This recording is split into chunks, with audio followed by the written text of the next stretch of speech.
오후 2시 30분 최초의 한국형 전투기 KF-X CJ-1호기가 KBS 생중계를 통해 공개되었습니다. 오늘날에 이르기까지 참 우여곡절이 많았습니다. 그동안 전투기에 관해 벌어진 서러운 일들을 꼽아보자면 끝도 없는데요. 우선 거의 사기에 가까운 미국의 갑질이 있었습니다. 한국형 전투기가 출고되면 이제는 미국의 갑질을 참을 필요가 없다는 것이 커다란 이점 중 하나입니다. 한국은 그동안 전투기와 관련하여 미국에게 의존해야 했기에 큰 돈을 바치고도 을도 아니고 공취급을 받아야 했습니다. 미국 항공우주방산업체 로키드 마틴이 한국을 대놓고 농락한 유명한 일화가 있습니다. 한국 공군이 로키드 마틴으로부터 F-35A를 40대 7조 4천억 원에 도입하는 대가로 로키드 마틴과 딜을 한 적이 있는데요. 로키드 마틴은 한국에게 A사 레이더 등 핵심 기술을 이전해주는 한편 군사통신위성도 함께 제공하기로 약속했습니다. 하지만 그 후 로키드 마틴은 사업을 이행하는데 소요 비용이 생각보다 크다며 일방적으로 사업을 중단해왔습니다. 그리고 한국 정부에게 초과 비용을 분담할 것을 요청했습니다. 한국방위사업청은 미국 정부의 중재로 사업을 재개했으나 예상했던 기간보다 1년 6개월가량이나 사업이 지연돼 총 300억 원의 피해가 발생했습니다. 또 이 과정에서 로키드 마틴은 차일피일 미루다가 결국 A사 레이더 기술 이전을 거부했고 군사통신위성 또한 언제 약속했냐는 듯 제공하지 않다가 나중에는 유럽제 통신위성을 구매해 한국에게 주었습니다. 한국은 7조 원이 넘는 돈을 로키드 마틴에 갖다 바쳤으나 이렇게 원하던 것은 하나도 얻지 못한 것인데요. 이러한 상황에서도 한국 정부는 로키드 마틴에 딱히 책임을 묻지 못하고 넘어가야 했습니다. 이게 다가 아닙니다. 로키드 마틴은 과거 전투기 장비에 관해서도 장난을 치곤 했습니다. F-15K 전투기 1차 도입 때 한국 정부는 로키드 마틴으로부터 타이거 아이라는 야간 정찰 장비 10여 대를 구매하여 사용해왔습니다.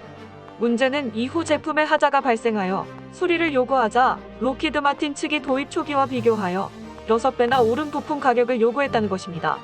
그들은 타이거 아이의 생산이 이미 중단됐기에 한국군만을 위해 별도로 부품을 생산해야 해서 가격을 올릴 수밖에 없다는 입장이라고 밝혔습니다. 이에 대해 한국군 관계자는 미국은 차기 전투기로 F-15K를 제안할 당시 타이거 아이를 우수한 제품으로 홍보했다. 이제 와서 생산을 중단했다는 이유로 터무니없는 가격을 제시하는 것은 문제가 있다고 말했습니다. 억울했지만 한국은 이에 대해서도 별다른 권리를 보장받지 못했습니다.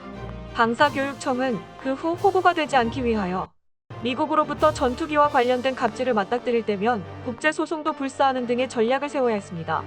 이렇게 우리가 일방적인 치욕을 감내해야 했는데도 많은 사람들은 한국형 전투기를 만드는 것에 대해 반대했습니다. KF-X 무기 개발 사업은 개발비와 120대 양산 비용을 합쳐 18조 원에 달하는 천문학적인 돈이 들어가는데 이게 과연 타당한 지출이냐는 지적이었습니다. 이는 가히 단군 이래 최대의 무기 개발 사업이라고 할 수 있죠. 많은 이들이 완전히 초기 단계부터 시작해 새로운 전투기를 만드는 것은 돈도 너무 많이 들고 기술적으로 성공 가능성도 불투명하다. 언제 성공할지도 모르는데 이렇게 많은 돈을 투자해도 되는 것이냐고 그 무모한 시도에 대해 비판했습니다. 2016년 국방부가 KF-X 사업을 위한 예산안을 1,618억 원으로 신청했으나 기획재정부는 670억 원으로 대폭 삭감했습니다. 하지만 KF-X 탐색 개발을 주도한 국방과학연구소는 우리는 성공할 수 있다는 끈을 놓지 않았습니다. 이제는 반드시 우리 손으로 전투기를 만들어야 한다. 국내 개발에 성공할 경우 6조 원의 개발비를 포함해 총 수명주기 비용이 23조 원으로 해외 직구매 대비 5조 원을 절약할 수 있다고 설득했습니다. 말맞다나 한국은 그간 힘없이 미국 무기로 도배를 해오며 막대한 예산을 지출했습니다. 한국이 수입한 미국 무기 목록은 상상을 초월합니다. 전체 수입 무기 가운데 미국산 무기의 비중이 전체의 80%를 차지하고 있었죠. SIPRI 보고서에 따르면 한국은 2009년부터 2013년까지 5년 동안 미국으로부터 약 38억 2,400만 달러어치의 무기를 구입했다고 합니다. 이는 약 4조 원인데요. 매년 8천억 원어치의 미국 무기를 사들인 것입니다. 이는 미국 전체 무기 판매 수익의 9.78% 수준으로 단연 톱클래스입니다. 오늘날에 이르기까지 첨단 무기에 있어서 한국의 대미 의존도는 딱히 나아지지 못했죠. 더 설상가상인 것은 미국은 한국으로 인해 큰 수익을 벌어들이고 있으면서도 전투기를 운용하기 위한 필수적인 항공기 운영 소프트웨어나 비행 기록 장비, 데이터 링크 등에 관한 기술 이전은 거부했습니다. 우리가 7조 원을 넘게 주고 F-35를 도입하는데도 미군이 계속 관할하겠다는 것입니다. 비행 기록 장비의 경우에는 더욱 한심한데 우리는 F-16이나 F-15K에 대한 블랙박스 접근 권한이 없습니다. 모든 비행 기록이 미국으로 넘어가고 있는 것이죠. 천문학적인 돈을 주고 전투기를 들여오는데 그 성능도 제대로 알지 못하며 운용도 미국과의 협의 없이는 불가능하다면 설령 100대를 들여온다고 해도 자주 국방이 실현될까요? 국방과학연구소는 이러한 총체적인 상황을 잘 알고 있었기 때문에 온갖 비판에도 그 주장을 굽히지 않았던 것입니다.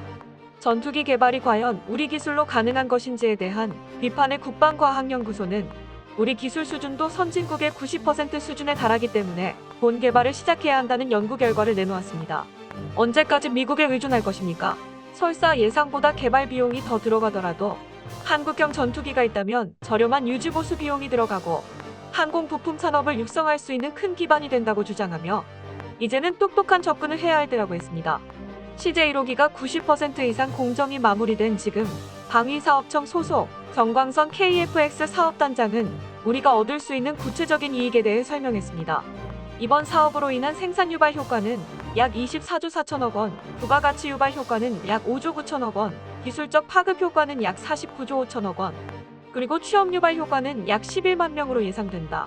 KF-X 성능과 경쟁 전투기, 그리고 현재 전투기 노하로, 교체 시기가 다가온 국가 등을 고려했을 때 양산이 완료되면 300에서 500대 정도의 시장성이 있다고 본다. 전문가들은 KF-X가 우리나라 최초의 본격적인 국산 전투기라는 상징적 의미를 갖고 있을 뿐만 아니라 이렇게 현실적인 문제를 해결해 줄 수 있는 실질적인 유용성을 갖고 있다고 말합니다. 경제적 측면을 떠나 전략적 측면에서도 우리만의 기체를 가지는 것은 엄청난 의미가 있는데요. 지금까지는 우리가 국산 미사일을 만들어도 이를 미국에서 수입한 F-15K 등에 장착하려면 수백억 원 이상의 체계 통합 비용을 지불해야 했고 우리 미사일의 비밀을 미국 측에 제공해야 하는 문제도 있었습니다. 우리 공군은 F-15K에 유럽제 타우러스 장거리 공대지 미사일을 장착하는 통합 비용을 800억 원이나 미국 회사에 지불해야 했습니다. 하지만 KF-X가 개발되면 각종 미사일과 폭탄 등 국산 무장을 우리 마음대로 장착할 수 있습니다. KF-X는 1년여의 지상 시험을 거친 뒤 내년 7월 첫 비행에 나설 계획인데요. 결코 미국에도 뒤지지 않는 그의 역량을 드러내며 활약할 날이 얼마 남지 않았습니다. KF-X에는 북한 핵미사일 위협과 중국, 일본 등 주변 강국의 군사적 위협에 대응할 수 있는 국산 독침 무기들이 여러 장착될 예정입니다. 개발 중이거나 앞으로 개발될 국산 독침 무기들로는 대표적으로 초음속 공대함 미사일과 극초음속 미사일이 있습니다. 그 힘이 막강한데요.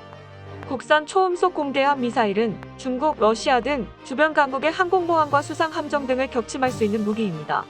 마하 2.5 이상의 초고속으로 비행하고 수면 위로 낮게 날아갈 수 있어 요격이 어렵습니다. 극초음속 미사일은 마하 5 이상의 초고속으로 비행해 서울에서 평양 상공까지 1분 15초 만에 도달할 수 있습니다. 현재로선 미국, 러시아, 중국 등 군사 초강국들도 맞받아칠 수 있는 수단이 없는 상태입니다. 물론 출고식을 했다고 하여 이런 무기들을 바로 달 수 있는 건 아닙니다. 한국 항공우주산업은 겸손하게 이제부터 시작이라고 했으나 동시에 우리는 반드시 해낼 수 있을 것이라는 자부심을 드러냈습니다. 각종 우려들을 뒤로한 채 예상보다 훨씬 빨리 출고식을 하게 된 것은 충분히 축하할 만한 일입니다. 오는 2026년까지 지상시험, 시행비험 등 넘어야 할 과제들이 많이 남아있으나 모두 차질 없이 진행되어 국산 독침 무기들과 활약할 미래를 기다려봅니다. 회의적인 사람들은 말하곤 했죠. 미국도 10년 걸리고 프랑스도 15년 걸리는데 우리는 뭐가 그렇게 훌륭해서 몇 년 안에 뚝딱 다 한다는 얘기냐. 감히 예상해보면 2025년 구매에 끝나거나 다주 기술로는 2030년에야 시제기가 나오고 전력화는 2040년에나 가능할 것이다. 그런데 미국도 10년 걸리고 프랑스도 15년 걸리는 걸 한국은 불과 5년 만에 만들어냈습니다. 한국을 무시하던 미국 로키드 마틴 또한 감탄하는 결실을 낳으며 그 저력을 드러낸 것이죠.